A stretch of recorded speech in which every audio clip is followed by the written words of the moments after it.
I'd like to welcome everybody to the CAUL Forum, including those folks who are joining us online. We're about evenly split between online and in-person attendees. And we're going to start with, we're going to have two speakers, and then we're also going to have lightning talks towards the end. Outside the room is the agenda and the evaluation form, and and a name badges if you want to put a name badge, but I think pretty much everybody in the room knows who they are or knows who each others are. But if not, there are name badges out there. Washrooms are out on the main floor as well. There is food up there, so if anybody wants to grab some food to drink, drinks or eat before we get started, that'd be great. We are here for the CAUL-CBUA Forum on Truth and Reconciliation, calls to action. And I'm going to invite our chair, Dr. Tyson, to come up and welcome our first speaker. Thank you. Welcome, everyone. As Cynthia said, I'm Dawn Tyson, the chair of CAUL. And we're at the CAUL-CBUA Forum on Truth and Reconciliation, Calls to Action. I think we have a really interesting afternoon ahead of us, very well thought out, well designed and planned by our committee. And I did want to thank our planning group for this forum. Michelle Pond from Dow, Perley from Nova Scotia Community College, and Mark Bragdon from UNB, as well as Cynthia. Thank you very much for all of your thoughtful design. It is my honor to introduce a very special guest who's going to start off our session. David Perley is an elder from the Tobique Nation in New Brunswick, the director of the Mi'kmaq Wolastoqey Center at UNB, and a former chief of the Maliseet Nation at Tobique from 1983 to 1989. The center administers programs for First Nation students at the University of New Brunswick and helps First Nation students enter the undergraduate faculty of their choice. Please join me in welcoming Elder Perley.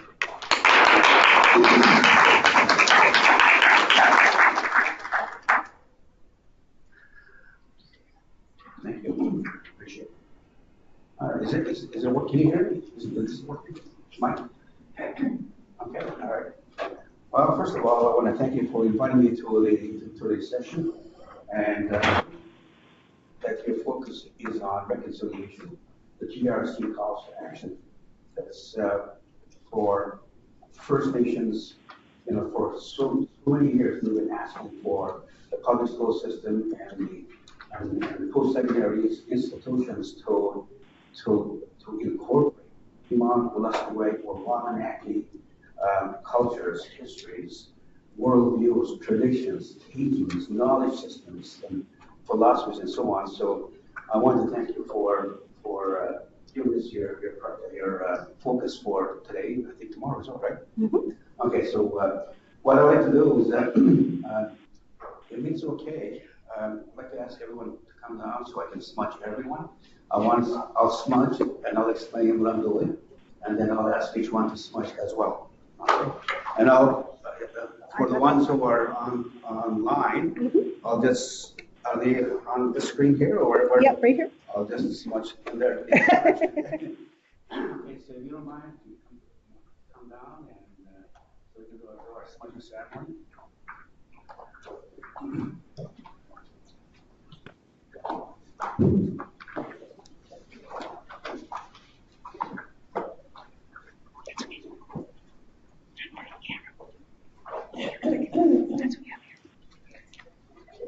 We can have a circle, actually. We're going to have a circle for everyone.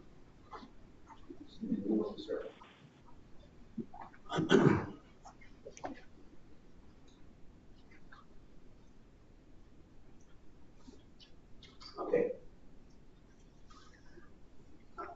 How many have not smudged before? So this is the first time for you and you? Okay, 4 or 5. Okay. Well, let me explain first of all what I mean by smudging. My ancestors and the ancestors of all the First Nations across the country and the Native Americans downstates, everything that they did, all of the activities was always began with a smudge, which means you have to cleanse the mind, the body, and the spirit. so that we will have, and especially in this gathering, we will have our. We have to ensure that that everyone, my ancestors believe that everyone has a field of energy. And in some cases, because of what happened, maybe something happened in the morning that you may come up with a negative energy. And then you bring that energy into this gathering. I'm not saying you have that negative energy now, but what we have to ensure that we need to transform that negative energy to positive energy. So we have to harmonize our energies so that we will be able to accomplish what we're here for today as well as tomorrow. So we want to cleanse that spirit, that energy that you have, and then ensure that we have a productive gathering for the next couple of days. Okay, we'll be using sage. Sage, there's 4 medicines. Okay. There's four sacred medicines that we use for smudging. That's okay, no, that's okay. Yeah, okay. That helps remind once in a while I'm alive on the Title 10. So there's 4 sacred plants that we use for cleansing the mind, the body, and the spirit. There's tobacco, and not store-bought tobacco. My ancestors, they always use natural tobacco for their ceremonies. It's from red willow tobacco, and it's pure. There's no chemicals in that tobacco. It's good for the energy. It's good. It's also used for healing. So they use the red willow tobacco, and I used to have a good supply of red willow tobacco, so I can show it to you. But the elder that made it for us, he has passed away. I've learned from an elder, and then you'll see him later on. I've learned from this elder from Case Clear First Nation, and actually, I consider him to be a scholar because he has so much knowledge about the natural environment. He had so much knowledge about the history of Wolastoqey or Wabanaki people. He had so much knowledge about the medicines and so on. So my wife and I, we would go to him on a daily basis, and we learned from him. When my wife was doing her master's, I'm in my PhD program now. In my first 3 years, we went to the elder, not just the elder from Kingsley, but also the elder from Tobique First Nation, because we believe that when we acquire education, formal education from Western institutions, we have to find ways to ensure that our education also includes traditional knowledge systems and philosophies and so on. So that's why we went to our elders to learn from them. And then they were always willing, elders are always willing to give. And I really appreciate, how they're so giving, they're so respectful, and I honor my elder each and every day for what he has passed on to me. So he was the one that actually supplied us with red willow tobacco, and we didn't have to worry because he was the one that would always come to you at Wolastoqey, Mi'kmaq Wolastoqey Center, and give us a bag full of red tobacco. Now he is gone, and we were just in the process of learning how to make our own tobacco. He was teaching us this, and then a week after he started teaching us how to make our own tobacco, he passed away. So we're hoping that there's a Mi'kmaq elder that I've heard about, Gilbert Soul from Paddle First Nation. I'm not sure you know the area, up in the Baptist area. And I heard that he's also made some red willow tobacco. So I'm hoping that I can meet with him, and I'm hoping that I can get some red willow tobacco from him so I can use it for a ceremony. So tobacco is used, especially for sacred pipe ceremonies, and this is my sacred pipe here. And when we insert the red willow tobacco on the bowl of the sacred pipe, each pinch of tobacco that we insert into the bowl of the sacred pipe, we pray for people. We pray for, someone may ask us, well, in your sacred pipe ceremony, can you pray for my uncle who has cancer? In your sacred pipe ceremony, can you pray for my aunt who is in the hospital and so on. So we would take those requests, and then each of those pitches of tobacco will go into the sacred pipe, and then we'll light it, and then the smoke from the sacred pipe will take our prayers to Creator. So we would ask Creator to send healing energy to those ones that we're praying for. So it's an important sacred plant that we use for that particular purpose. We also use sage, which we'll be using this morning, Saturday now.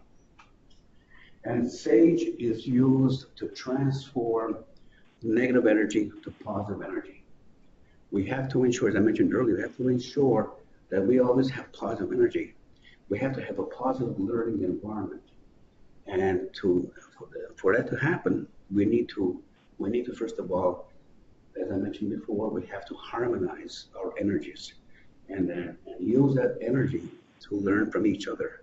Everyone is a teacher. I tell my students in my classes that, I'm not the only teacher here in this class. All of you, all of the students who are in my class are teachers. So I'll learn from you as well. You have gifts. Everyone has a gift. And I have to recognize that gift because Creator gave you that gift for you to use to help others, to help your community and so on. So we have to ensure that we have this positive energy in this particular gathering that we have today. So that transforms negative energy to positive energy. And we have cedar.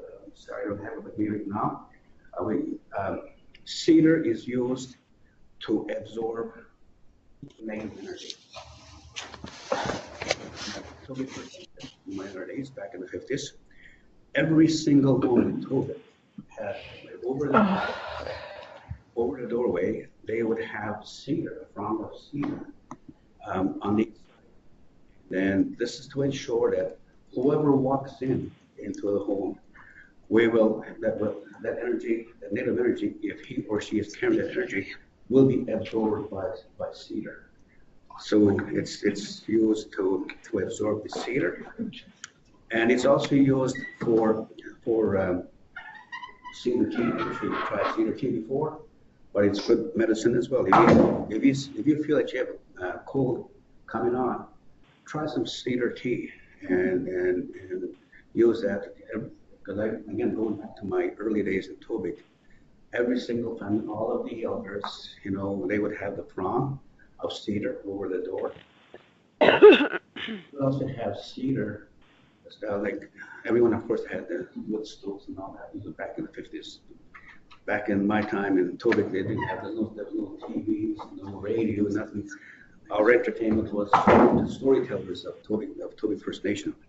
But everyone had a kettle, hot water, and then so when the storytellers are sharing their stories, when they have their drink, they would always have cedar tea for them to just to relax. It's also relaxing when you have cedar tea. Then we have sweetgrass.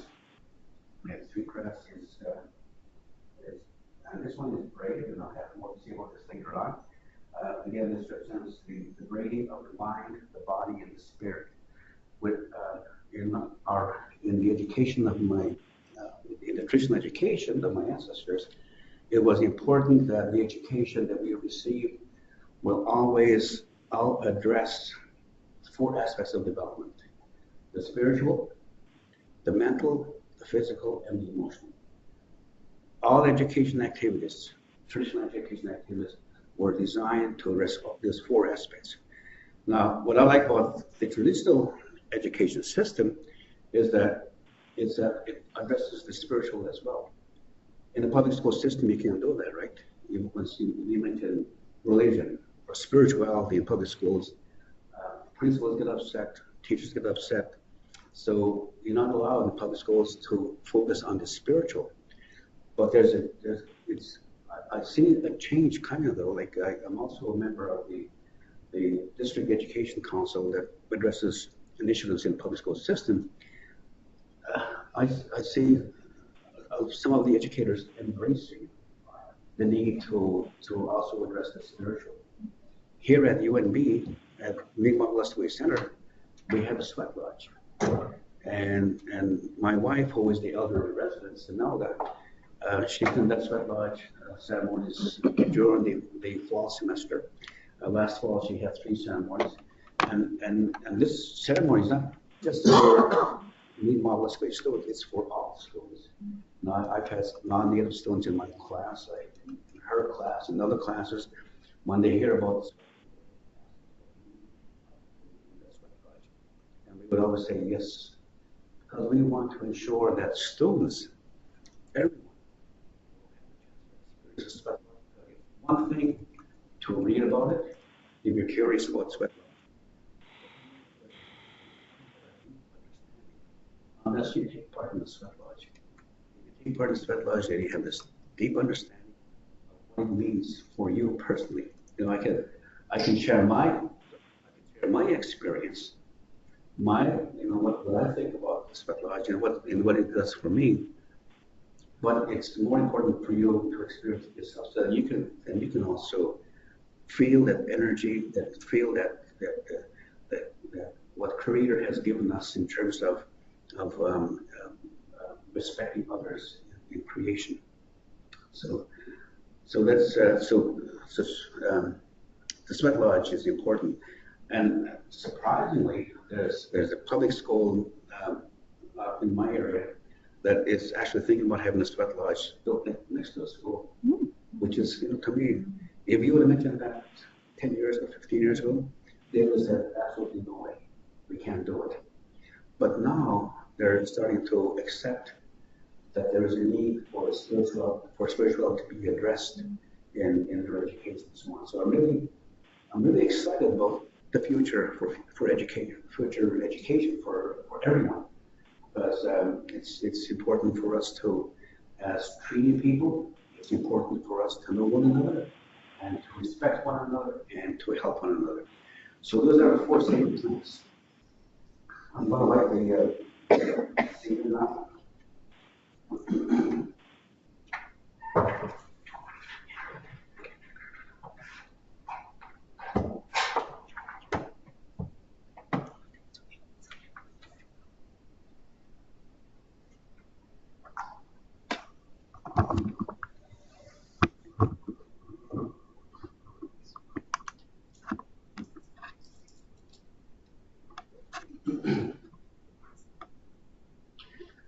When you smudge, the way I do it and the way that my wife does it as well, and when we teach the young ones in the young classes, when we smudge, I always guide the smoke to my mind.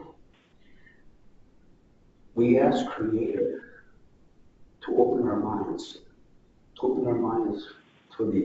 the topics that we're discussing today, and the topics I discussed in my class and in her class as well. So we ask Creator to open our minds, ask Creator to broaden our perspectives. Sometimes we have narrow perspectives on certain topics. Better put my glasses on. All I see is shadows. So we want to ensure that we have open minds when we have presentations, when we have discussions and so on, and so that we hopefully will have open minds and perspectives that are not narrow, because sometimes we reject information or knowledge because we have a narrow perspective on those particular topics. So ask Creator to open your mind. And then guide the smoke to my eyes. I ask Creator, help me to appreciate, first of all, see creation, and help me to appreciate creation. Help me to recognize, and as I see creation, recognize the spirit behind in all that I see in creation. There's a spiritual aspect in image before. All of creation has a spirit. Tree people have spirits.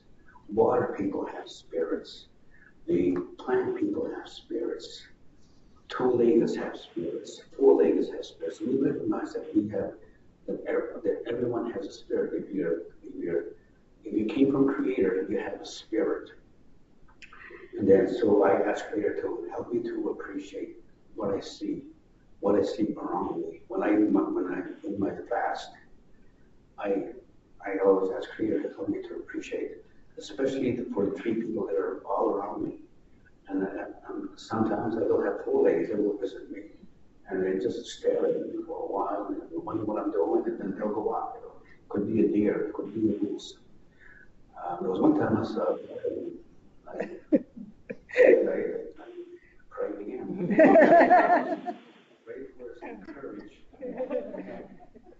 So then I got this one to my mouth, and I asked Creator, please help me that the words that I use today will not hurt anyone. Creator, help me so that the words that I use will be respectful to others. Creator, help me to say and pass on your message, your teachings to others. In my lifetime, I've had words that directed at me that were hurtful. And they had a major impact on me later on because of the words that were used in the Indian day school. We were called savages. We were called humans. We were called barbarians. And then I went on to provincial school, not too far from my community. And those words were used again by teachers, by students. So that had a major impact on my self-esteem because I was hearing that on a daily basis from teachers, from nuns, first of all, in the Indian day school, and from teachers in the public school system, and from other students as well. I've also had kind words directed at me as well. And those words really lifted my spirit, nourished my spirit. Those words that were used, those kind words that were used, made me feel accepted, made me feel I was respected, made me feel I was a part of the community, a larger community, beyond Tobique. So words are important when we exchange, when we share, when we have discussions. Ask Creator to help you to use words only that will help the community, that will help the students, that will help whoever you're interacting with in a particular time. Then I direct or guide the smoke to my heart. And I ask Creator, please help me so that I will have understanding, I will have love, and I will have respect for others. Respect for all of creation, which includes, of course, as I mentioned earlier, the 4 leggeds, the water people, the plant people, and of course, the stars, Father, Son, Grandmother, Moon, and so on. So we need to have that love for one another because we are part of creation. We need to have understanding, and understanding will come in this kinds of gatherings. Understanding, especially as I mentioned before, we have to recognize that we're all treating people. You know, there was a time when the Wabanakis, the Wolastoqey, the Mi'kmaq, the Passamaquoddies, Penobscot, when they thought they were the tree people only. But we have to remind them, well, the English also signed those treaties as well. So there was 2 parties to those treaties. So it isn't just the Wabanakis who are tree people. It's all of the Brunswick citizens, all of the Nova Scotia citizens, all of PEI citizens, Newfoundland, Maine, and so on. They're all treaty people. As treaty people, we have a responsibility to know one another, to get to know one another, to learn about each other's cultures, histories, and so on. So that's why we have to have good hearts when we interact with others. Then I got a song in my hands. And I asked Creator to help me during the day, that when I see someone who struggles, who needs help, could be an elder. An elder may need, maybe we're in a meeting, and we have elders in the meeting, and that elder needs coffee or tea. So let me use my hand to get a cup of coffee for that elder, or tea, whatever that elder needs.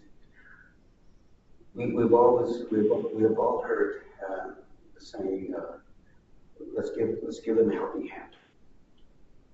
This is what we're doing when we're smudging.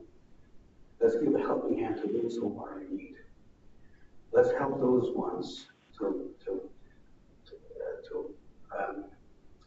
help them to whatever challenges they may have. And also, it's also important that we have to use our hands not to hurt anyone, but to help others. And especially in the middle school, middle school and high school, we hear about fights.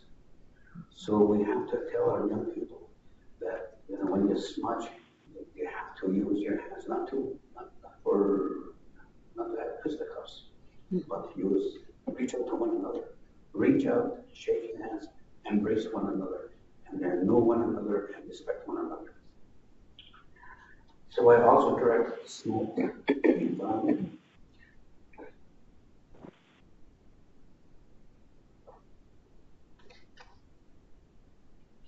And when I do that, I acknowledge all of my ancestors, because they were here before me. My ancestors, they passed on those teachings, these teachings that I'm sharing with you tonight, this afternoon, and the teachings that I'm going to impart later on. So they passed on those teachings to me and to my fellow citizens in Tobique, my fellow citizens of the Wolastoqey Nation. And it's now my responsibility to pass on those teachings to the next generation, to the future generation. That's why we have to smudge behind us as well, because we have to leave behind a good path for our future generations. We have to ensure that our future generations will also have what we have today. And in the context of my ancestors were primarily hunting and fishing societies, which means that they had to ensure that their hunting activities and their fishing activities will always keep in mind the conservation aspect for future generations. So when they hunt, they only hunt for what they need. They never hunted any more than what they need, because they have to make sure that the future generations will have the same resource that they have. And then the next generation will also carry on that same teaching and ensure that they also practice conservation and then in their own time as well. Then I got this onto my feet. And I know this because I want to ensure that when I'm walking on Mother Earth, I walk gently on Mother Earth. Walking. There's a saying in the Navajo language called walk in beauty. We also have that same philosophy in my traditional education, traditional knowledge system. We call it speakingly the hustle, so walking. I'll have that on board later on. That's walking in beauty, which means that you're following the teachings of your ancestors. And you're also, in all of your activities, all of your actions, will ensure that it will maintain balance. We have to have balance in creation. We'll also ensure that there's harmony. That there has to be harmony of all of creation, all aspects of creation. So we have to, what we do is following the teachings of the Creator, following the teachings of our ancestors, so that our Mother Earth will be healthy. In our case, Wolastoqey will be healthy. We should not call it St. John River. So that's what we do when we smudge, when we cleanse the mind, the body, and the spirit. So what I'll do is I'll smudge everyone, okay, and then I'll start. The eastern direction is here. That eastern direction, No idea. Yeah, well, let's say. Let's say here. And then we'll go around this way. Okay.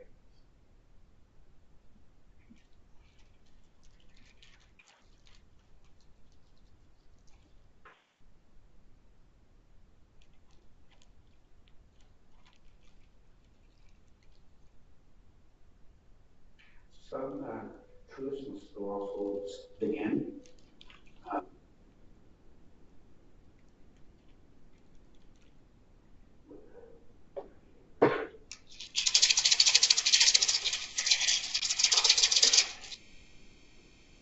Our ancestors to this gathering as well. Some traditional schools sing while they're doing. Remember when I was fasting one time? My favorite sight. It was this early morning, and I was just sitting there, just meditating, just made that connection with creation. So I was sitting there, and all of a sudden, a few birds, maybe 5 or 6 stopped, maybe on one side of this tree here, and on the branch, a few more on another tree, and so on. So they started singing beautiful songs of creation, right? So I'm enjoying the songs that they're sharing with me. And I'm thinking, geez, they were good enough to give me that peace of mind through song. So I'm lifting my drum, my hand drum. I'm gonna sing for them. So I took my drum and I started beating the drum and I started singing the song. All of a sudden they flew away. It was my own kind of sang for my winged people.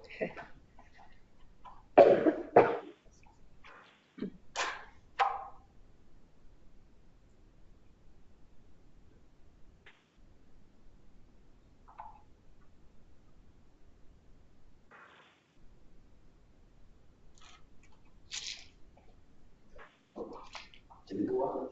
Oh. Oh, yeah.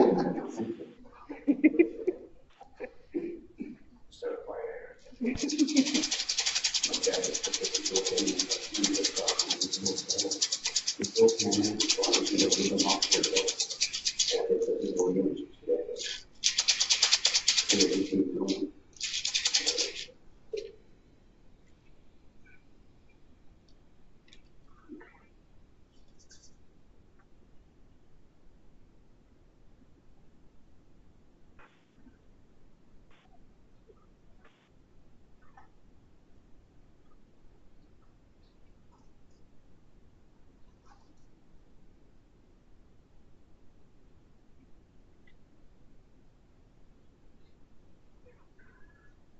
Okay, we'll go around.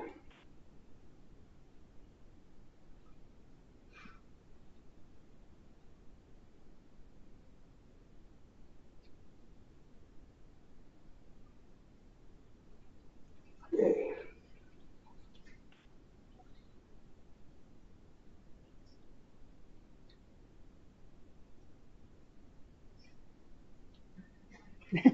Turn around. Let's turn around one more time.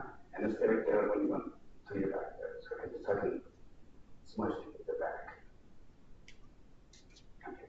And when I pat your shoulder, that's for the ancestors.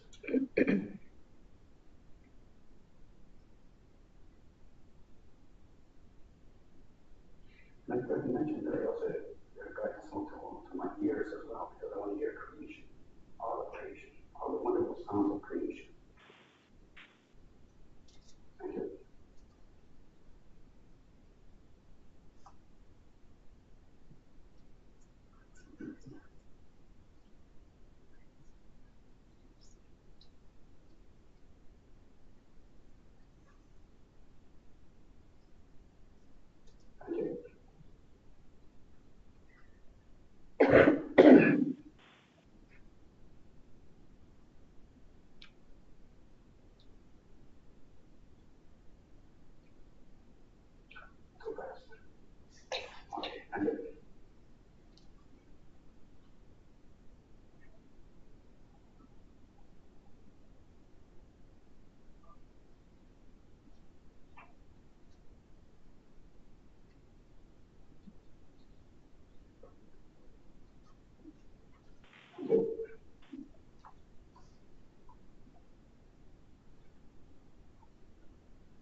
was still my classes with what you said, Mark. You know, is when we have the topic circles, the subject, you know, is that we have a respectful discussion on topics. Some could be very controversial, like stereotypes, misconceptions, but we are able to have a discussion respectfully.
There's been times when we had, you know, some of those who have someone with asthma, and I should have asked before, but when we know that there's someone with asthma, then we usually like this, we just do another ceremony that takes place for the sweet platform.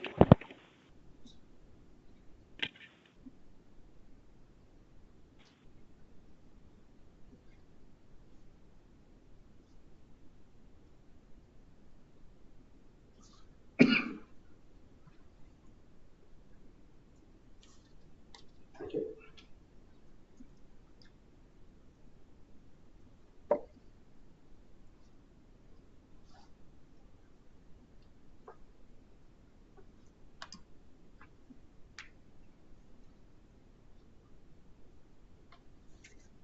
Thank you.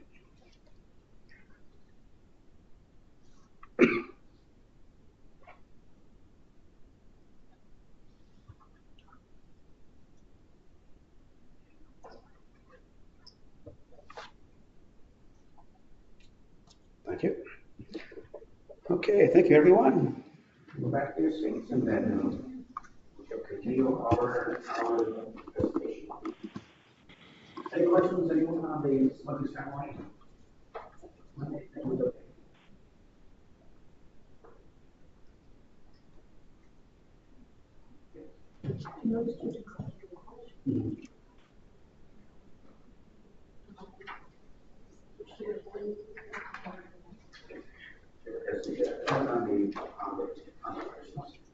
Some are really strict on it, and they ask them to take glasses on, and you go over the jam. Others are saying, well, it's your living, for example, we have to respect the human people. So they don't ask, you will remove them, but everything else should. So you have to take the lead from the traditional school is conducting the ceremony. Okay, all right. Okay, thank you. Okay. And back. All right. Okay.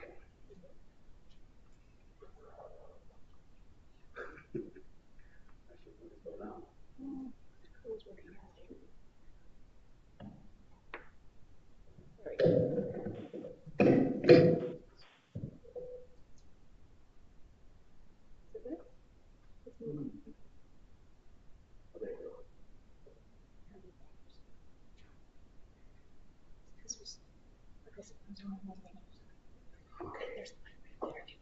Okay. Well, let's explain first of all Wabanaki. How many here have never heard of Wabanaki before? There's an umbrella of people like that. This is used as an umbrella term for the Wabanaki people. The Wabanakis include the Wolastoqey, the Mi'kmaq, the Passamaquoddies, the Penobscots, and the Abenaki. The word Wabanaki in my language means people of the dawn. My ancestors believed that because they are the first to greet the sun on the eastern coast of Turtle Island, then the name that they should be given, that they should adopt, would be Wabanaki. So this is what I say, Wabanaki. It means people of the dawn, and it has 5 nations within that. It's like a confederacy, like the United Nations. You know, you have those 5 nations within the umbrella term Wabanaki. So I'm going to share the teachings of the Wabanaki people. I'm going to highlight just a few, just to give you an idea of our cultural foundation that was in place before contact with European settlers, and how changes have taken place over time, but not in any great detail. So this is just a sample of some of the teachings that I was exposed to when I was growing up at Tobique First Nation quite some time ago. Identity is the first, when I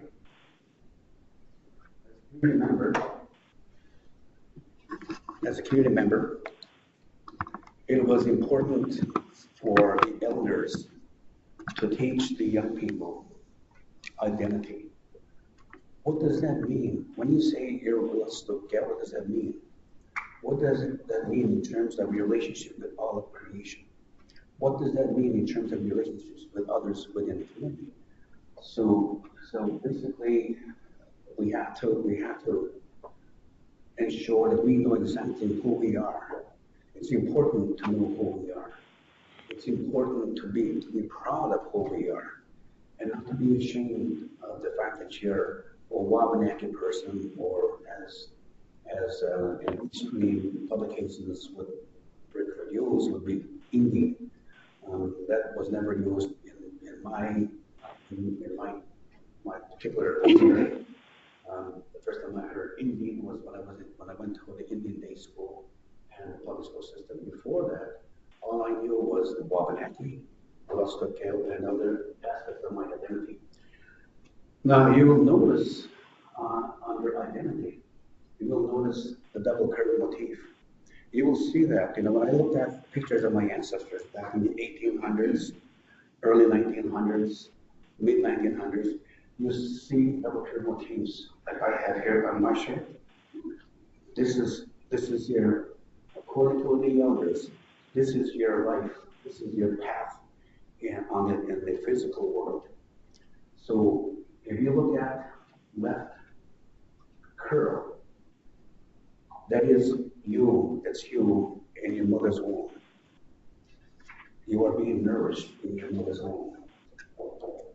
And then you enter the physical world, and that is your path along the physical world. You see, before you get to the middle, that's your path. Now, at an early age, we're taught, those teachings are being passed on to us, and of course our language, our history, our what it means to be in a certain clan, and I'll explain that later on. So you're walking in beauty. You're walking your Skijinweeba mouse, the way you would say it in my language, but it basically is walking in beauty on Mother Earth, so that we have to ensure that Mother Earth is healthy. You see the bump in the middle, and what that represents is your trials and tribulations in life. Everyone has challenges. Everyone goes through obstacles. And then as long as you have a strong cultural foundation, you'll be able to overcome those obstacles. You need to have that strong spiritual connection. You need to have a connection to the land, connection to the river, connection to your traditions.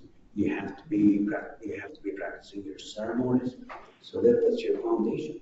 And as long as it's strong within you, then you're able to handle any challenge, any obstacle that comes in your path.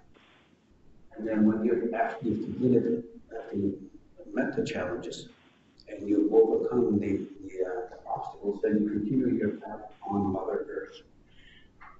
The second pearl on the right represents you being buried in Mother Earth. My ancestors, when they buried community members, they were always buried in fetal position, because symbolically, you're now a child of Mother Earth. Symbolically, you're also a child in the spiritual world. So now you're entering the spiritual world, you're a child of Mother Earth, you're also entering this spiritual world as well. So that's our identity. Anytime you see this, and then you'll see it probably in Halifax, you'll see it probably in Cape Breton, because all of these double motifs, it doesn't matter if you're a Mi'kmaq, Wolastoqey, Passamaquoddy, Penobscot, Wabanaki, you will see that in the regalia and the clothing, especially now. Our young people are now going back and reinforcing that identity once we've taught them what they mean in terms of their own lives. So you'll see this a lot in the regalia that we wear, and ribbon shirts that we wear as well. So this was made for me to honor my identity, to give honor to the ancestors as well. I also have here the bear claw, and this is my son's spirit name. When he was only 12, he went on a fast with four of his friends. My buddy from Tobique, he's a lodge keeper. He's been fasting. He's also a sun dancer. So he started this a drumming group in Tobique, and my son became a member of that group, and then he called them Little Feathers. So they formed this group, and after about a year or two, my friend decided that, well, we should take them out to fast as well. Even though they're only 12 years old, maybe 13 cases, they should know, they should experience. We should reinforce that identity by asking them to fast. We didn't tell them they had to. We asked them, do you want to fast for 4 days? No food, no water. And you know something? They did it. They did. My son went through with the fast. 4 days. No water, no food.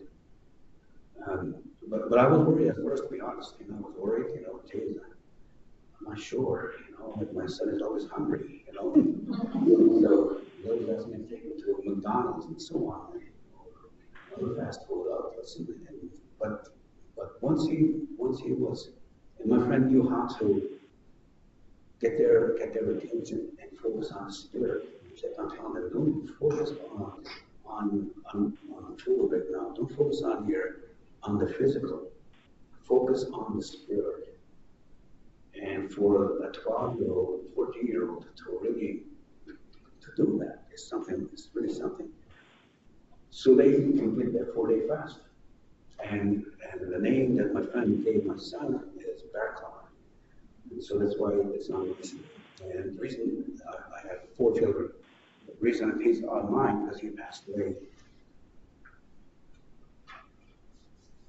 He was in 19. That was the toughest part of my presentation. He passed away when he was only 19, and now he's with my ancestors.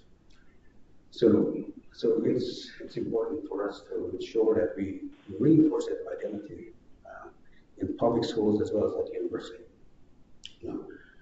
Now, so that's the symbol that we use for identity in general. Now, up on top to the right is the Wolastoqey, which is actually identity in my language, or to be more specific, where we came from. Our elders are always saying, you have to know where you came from to know where you're going. and you have to know where you are, but more importantly, you have to know where you came from. So first of all, Wolastoqey is the title, and on the bottom is Skijin. Skijin means earth water. Earth water. You walk on Mother Earth, and we're always reminded that it isn't enough just to know Skijin and use Skijin. You have to know the teachings behind it, and I'll explain them later on. There are teachings, there's responsibilities and obligations that you have as a result of the fact that you're earth water, you're Skijin. Next level of our identity is, for us, Wabanaki. Wabanaki, of course, is Wabanaki. And as I mentioned before, Wabanaki means people of the dawn.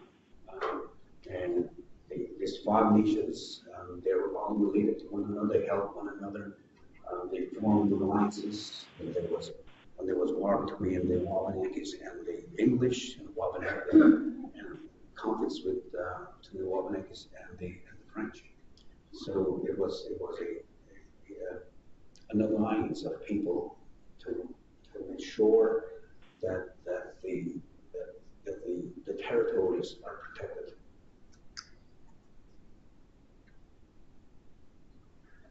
My next level of my identity is I am Wolastoqey.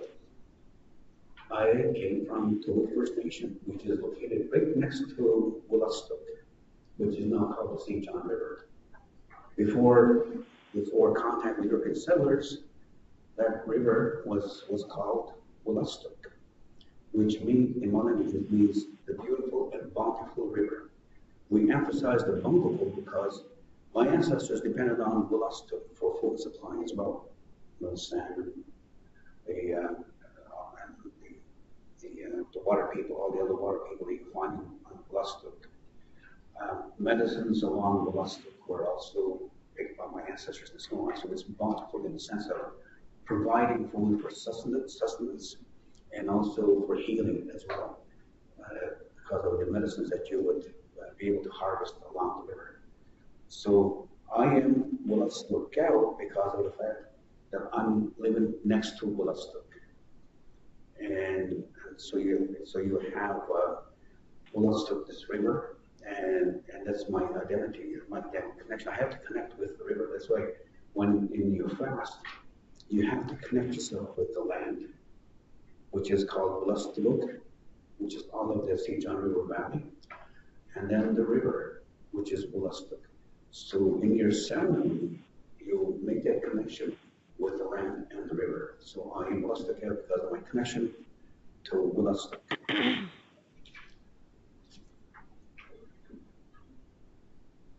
I am also Wolastoqey, which is, of course, the Tobique First Nation.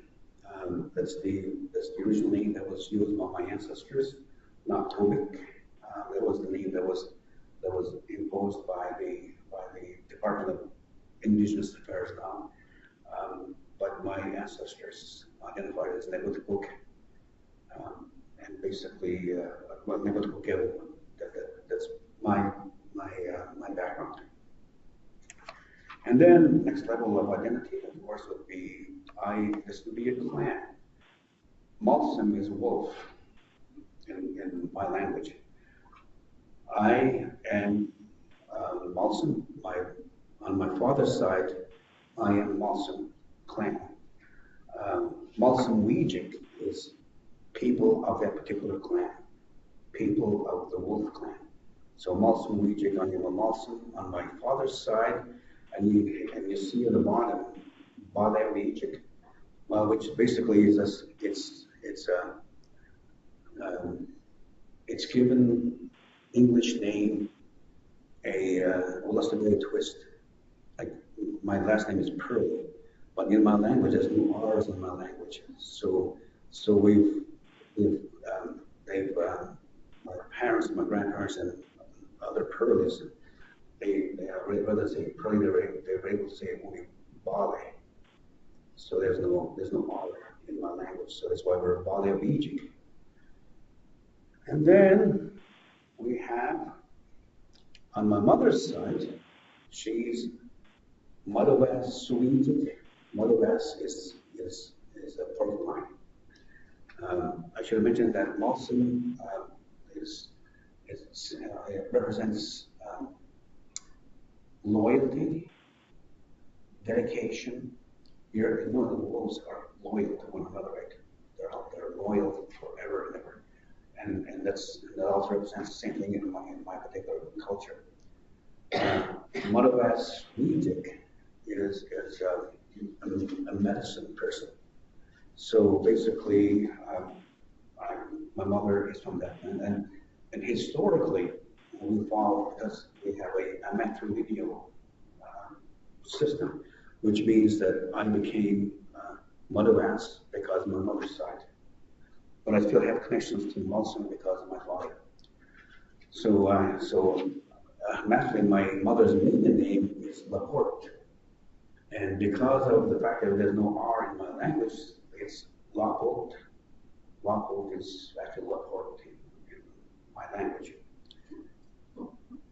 And then, of course, we have this is my spirit name, CFLA, which means spirit that's high above Mother Earth. High above Mother Earth to see, and you're given the gift of vision, be able to see below and to see all of the interactions below of all aspects of creation. So we're given the gift of vision, and I earned my spirit name from my fasting for quite a few years now. And so after a few years, you ask the person who is conducting the ceremony, I'm here, I'm fasting for 4 days to earn my spirit name, because I want to use my spirit name when I connect with the spirit, with the ancestors in the spirit world. And then, of course, this is my English name. Actually, it's David. But again, in my community, they couldn't, before English was introduced in my community, and they would say David instead of David, David. So but I use my spirit name more for presentations, because I want to connect with ancestors who are here with us today. Okay. Any questions on this aspect of this slide? Just stop me when I go on. No. Okay. Any questions? What did you mention West was again? West, porcupine. Yes, yeah. Yes. And is that related to the upper northwestern corner of what's New Brunswick? No, not necessarily. No, it's community specific, right? So you may have Wolastoqey clan among the Mi'kmaq as well. Yeah. So within our community, those are clans that we have in that particular community. We have Molson, Wolastoqey, Huapsis, which is fox, salmon, which would be blum, and so on. So those are the clans in my community. But if you went to a Mi'kmaq territory, you may have different clans altogether. Okay. Yeah. Okay, now I mentioned, but this is a typical image of our ancestors back in the 1800s, and you'll notice the double curved tapes that he's wearing on his regalia. He is from Peacefield First Nation, and basically, to me, when I see that, I see traditional knowledge. I see a worldview that was passed on to us from previous generations. I see a language that's, the only language he probably knew back at that time was the Wolastoqey language. He didn't find English language. Even when I was growing up in the 1950s in Tobique, the only language, the prevalent language, of course, was the Wolastoqey language. But we did hear English in the Indian day school and in the church. And these were the only two places that we heard English. Other than that, it was all Wolastoqey language, no matter where you went to. So language was really strong, strong back in those days. It was alive. It was vibrant, and it was also really for us to be able to speak the language, really reinforce that identity once again. So when I see this image, I see all of that. I see traditional teachings from this elder, this scholar, who has probably passed on his teachings to the next generation.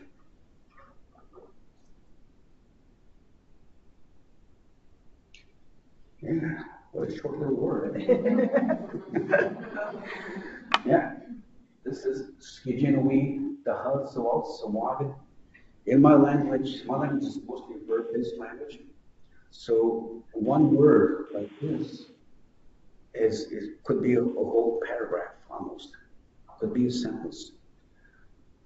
The first part, as you will see later, the first part of the word is thinking like the Skijin, thinking like your ancestors, the way that they interacted with the environment, the way that they used the language, the way that they passed on traditions, and then the way that the fact that they also practice ceremonies.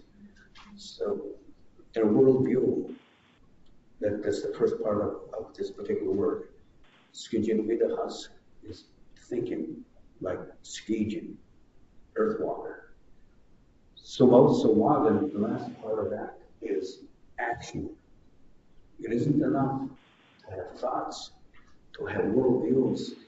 There has to be action on it, whatever it is that you're contemplating, whatever you're meditating on, and so on. So that word is actually thinking like a Skijin and acting like a Skijin. Actions are important, as you will see. So this is the first part of the word, Skijin Vidahas.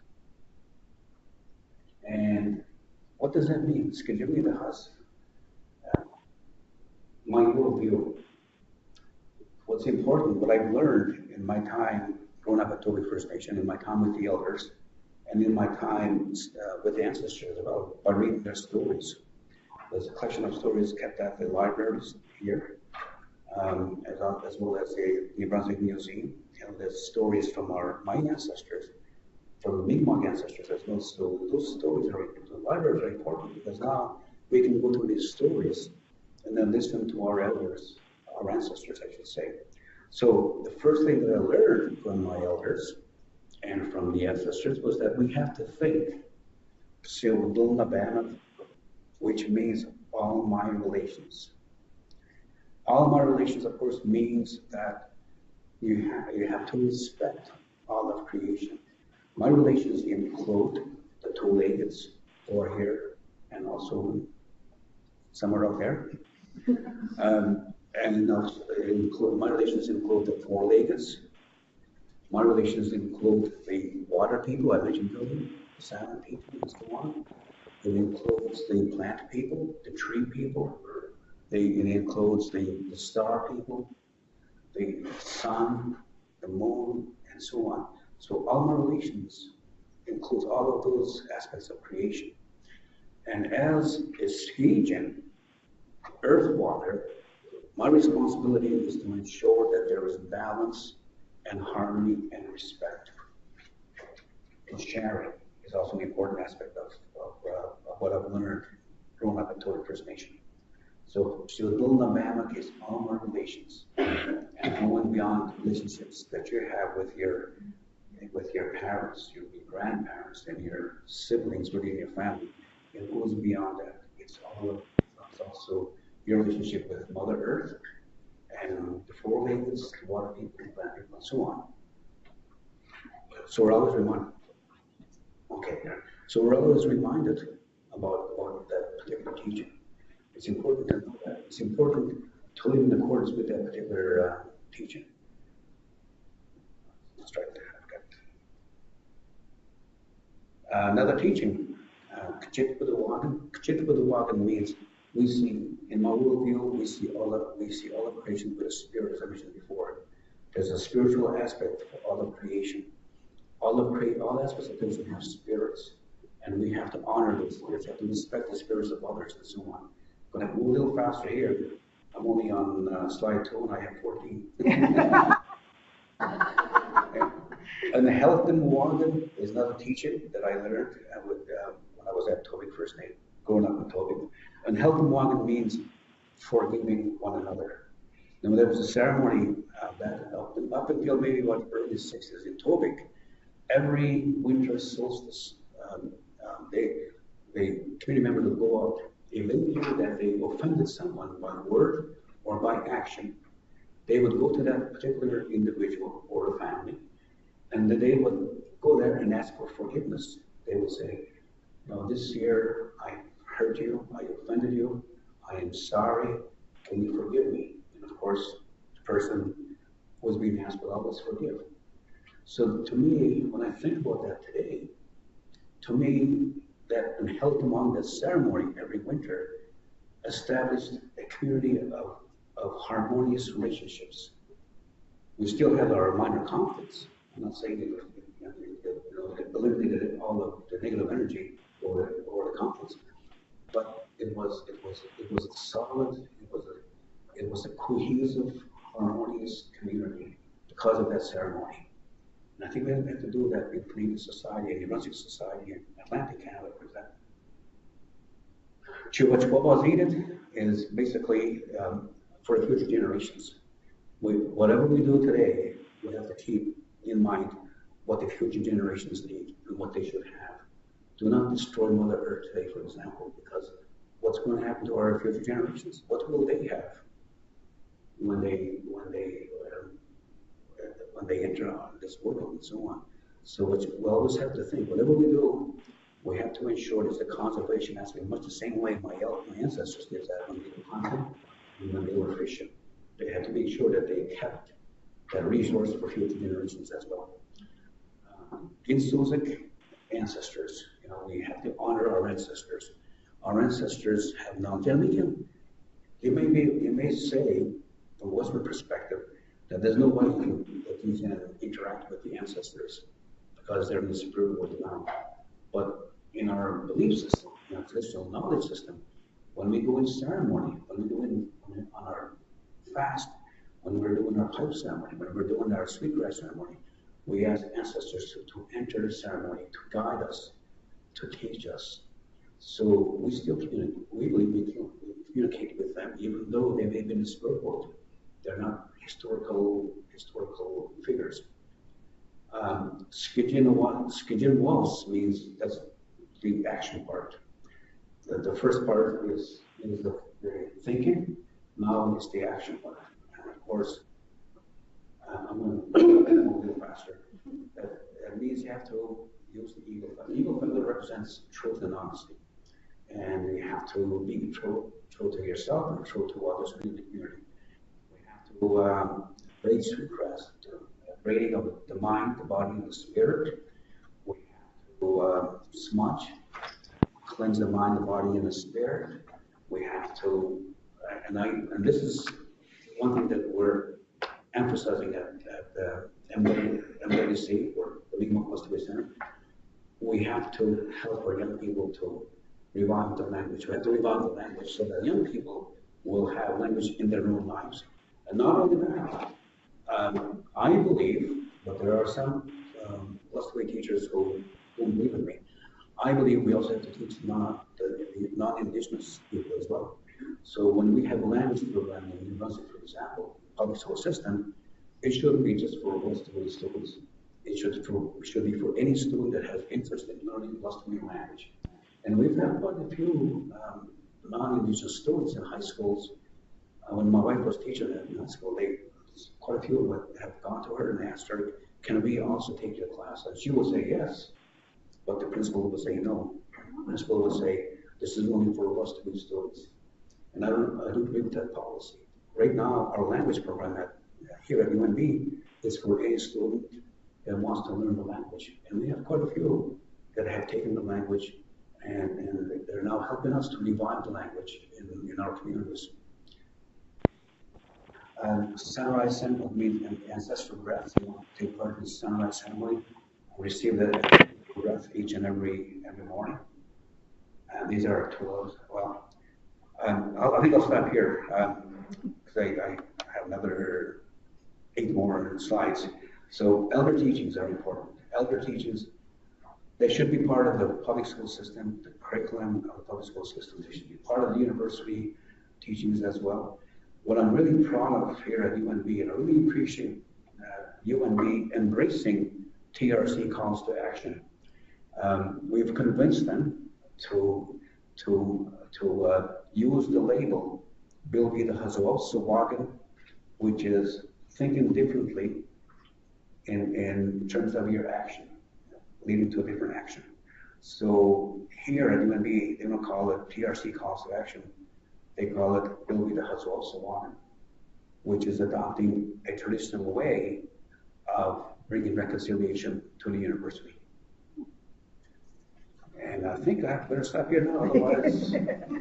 So thank you everyone for your time. Appreciate it.